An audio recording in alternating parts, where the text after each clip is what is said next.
Hello ladies and gentlemen, Sigval Green here and welcome to another episode of Injustice 2 Mobile News. This is where we talk about the chests that are in the store, the arena season characters, the challenges, the special offers, basically whatever is worth your money, your gems and your time. So if you enjoyed this series and you want to stay updated on future episodes, make sure you drop a subscribe with bell notifications on and a like if you enjoyed the video. Now, we're going to start off with the challenges and the arena season as usual. So yeah, let's first up go with the arena season. For the arena season, we're gonna have Nightmare Batman. And he's been quite a while this year in the arena season. Like, the last year people were complaining about the multiverse characters being a lot. Now this year, this dude is one of the characters that has been a lot in the arena seasons. So, look, taking a look at his kit, his abilities are pretty straightforward. They do nothing but some damage. So that's not a great start. And when it comes to his passive, it's gonna give you a 3-second advantage. This means when you start the fight, the first opponent is gonna be stunned for 3 seconds. Regardless of if they got stun resistance or not, this bypasses that. It's sort of like a freeze, but also bypasses freeze resistance. And he's gonna have a 75% chance to deflect all the basic attack damage. That means instead of damaging you, you'll receive no damage, and the enemy will receive the damage instead, so that's gonna be very good. So overall, this character is gonna be totally useless in raids and soul raids, but in Arena and Champions Arena is gonna be a very good tank. Now, you know what I think about tanks, and specifically Arena and Champions Arena tanks?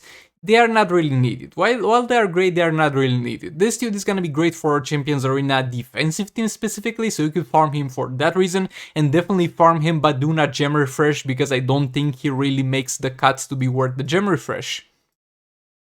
Now, moving on to the challenge characters, we're gonna start off with Batman Ninja Catwoman challenge. I mean, at this point, I think everybody knows that Batman Ninja Catwoman is gonna be a great character. I'm not gonna really go into her kit. I mean, real quick, this deals increased damage to blind opponents. This heals her and deals dot damage. This is gonna give her some little chance, slow power generation, blinding the opponent, immortality, and the most useless one, which is gonna have a free special tree, though that's usually annoying when it triggers because you don't really need that to trigger and it messes up your gameplay.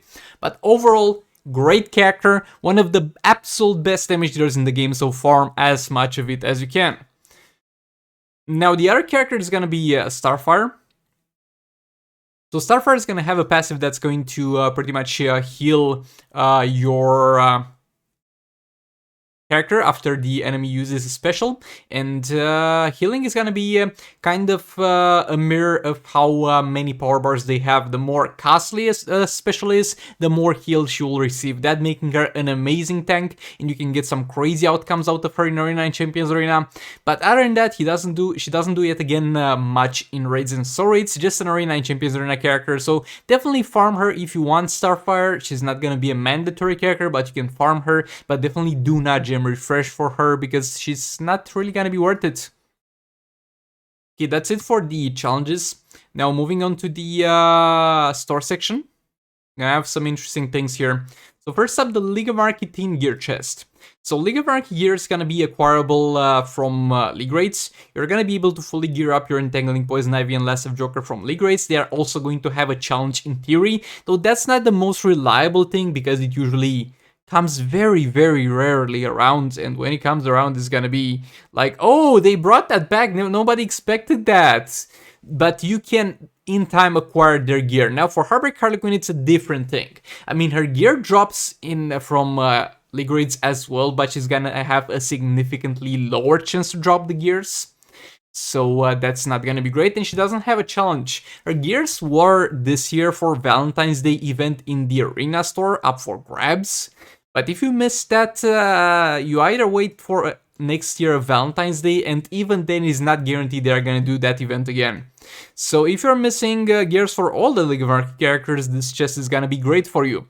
If you're missing gears just for Heartbreak Harley Quinn, this chest is gonna be not so great for you, but you might be in a scenario where you have to buy her, and trust me, Heartbreak Harley Quinn is definitely worth it. But unless you have a raid, there's no point in buying this, because this will most likely come back at some point. There's also the option of buying her gears from the special offers, and yeah, If you want gears for Heartbreak Harley Quinn, this is the chest for you. If you want gears for all the League of Iron characters, this is definitely the chest for you. But just keep in mind, if you're looking for something specific like only Heartbreak Harley Quinn gears, you're gonna have to drop significantly higher amounts of gems in order to get all of them. But the great thing about this chest is that it's not some bullshit like the legendary gear chest. Every single drop is gonna be a piece of gear, so yeah, that's that. But you still get duplicates, so be careful. Okay, moving on, we're gonna have the metahuman power-up. Don't avoid any power-up chests for class-specific. Any class-specific power-up chests, avoid them. They're absolute trash. Now, Nemesis chest is gonna give you some shards for Lord Joker and Batman Ninja Batman. So those are by far the worst Batman Ninja characters. I mean, Lord Joker can do a decent job, but look, they're both in the arena season. You'll get them from there, and none of them are a mandatory character. So there's not much of a point in spending gems for them, so stay away from this one.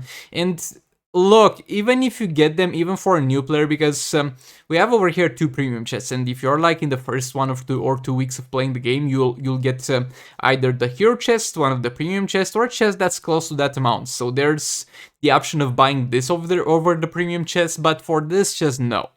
Because Atlantean Armor Aquaman is gonna give you far more at the start of the game than those 2 guys will. Don't buy the Cheetah premium chest, please. Please don't do that. But yeah, if you're a new player in the first few weeks of playing the game and you're struggling in Arena and Champions Arena, you can buy this to acquire a few more characters. Now moving on to the special offers, we're going to have quite a few things here. Why are the... Oh, those are the... Grand Artifact and Reforge. I was like, why are the Prometheum artifact offers still up? Okay, so we got Deathstroke in here. Okay, so there's some stuff in here. So this thing here, first of all, I don't necessarily suggest it because it's too much of a pool of artifacts to pick from, and there's also Prometheum artifacts in here, and they're absolute garbage. None of them, almost none of them are worth your money, so don't buy this. And also there's lower chances, whenever you see something in addition to the artifact, there's gonna be lower chances to get the max level artifact from here. So yeah, this is a bad one. I mean, not a terrible one, but not great. Artifact Material Pro Bundle, I don't know, man. It really doesn't seem like this gives you the worthwhile of your expenditure. Mega Artifact and Reforge Bundle. Now, if you want to drop some serious cash, again, this is the same money for 4-star Raven. And with this money, you could buy a 3-star Raven and a 3-star Deathstroke. So if you don't have that, buy that. But if you do have that, then this is gonna be a decent deal because it's gonna have a ton of artifacts, some materials, some artifact reforges, which are very hard to come by. So overall, this can be a great deal if you already have Raven and Deathstroke, and maybe to some extent even Black Manta could be bought instead of buying this. But if you have those things, then this is gonna be a decent deal for you. Actually a pretty good one. So yeah, now with the Chaos bundles. Okay, so this is gonna give you some gems in addition to the artifacts that drop. This is gonna give you some chance to get them all the way up to level 5, and this is gonna give you some chance to get them all the way up to level 9. So now, look, it's gonna proceed this way. If you feel extremely unlucky and you know for a fact you're gonna get the level 1 artifact, you can buy the gem one, so you get some gems. If you feel kind of lucky, you can buy this. Or if you feel extra lucky, you can buy this to have a chance to get them all the way to higher level. Now this is kind of down to gambling and whatever you want to gamble. I would personally get the up to level 9 one, but that's up to you. No need to buy those gears, they are in the arena store. Then we have Multiverse Black Lightning, don't buy him, he's not worth the money. Deathstroke, you can definitely buy Deathstroke, Deathstroke is worth the money. He's gonna have a garbage AI, so you're gonna have to deal with that, but if you can get past that, he's actually a very good character when you're fighting high health fights, and that 0 investment he can pull some amazing values. Get a 3-star bundle, he doesn't get much for 4 stars really, it's all about the special 2% damage, and don't upgrade it past level 12. And gears, I mean, again, 90% of his damage, no matter how maxed out he is gonna be special 2% damage. So if you're struggling to keep him alive, you could buy the gears. So he has better survivability. If not, you're fine. You don't really need them. But yeah, with that being said, this was pretty much it for this episode of Injustice 2 Mobile News. Hope you found this useful. If you did, drop a like and subscribe, and I'll see you all in the next one. Goodbye!